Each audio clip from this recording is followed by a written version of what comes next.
اسد ورور چې کوم موبایل و ماته راښکاره کړي په دې باندې زما سر نه خلاصېدی. نو ورته ومې ویلې که ستا خوښ دا موبایل به زه عثمان ته ښکاره کړم. نو ده ویلې هو بلکل یې ښکاره کولی سې.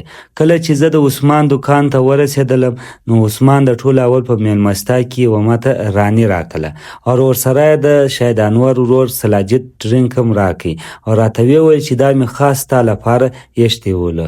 په دې دکان کې ما یو دوه عکسونه هم لیدلو.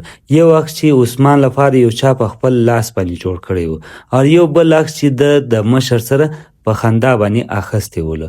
نو ورته ومې ویل چې په دا ساعت باندې و تا ته مشر څه وویل؟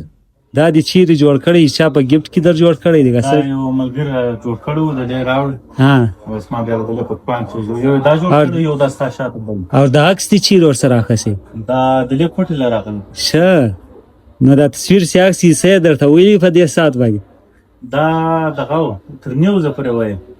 ته ډېر په کم وخت کې تا ډېر ښه کار وکړې، ډېر ټیکنیکل طریقه باندې خندله پر هغه کې باندې.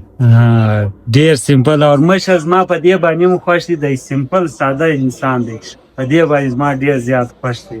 نو دا عثمان ته زه وایم یو ورځ به مې بیا د مشر سره میلاویې انشاءالله. څه وخت؟ انشاءالله به دا نو څو وخت او داسې به مې ورسره میلاوې چې رش شی نه زما د رش سره نه لګېږي. زما او دی کار نه یو ته یې بس دا رکسر نور خلک نه یي. صحیح دی.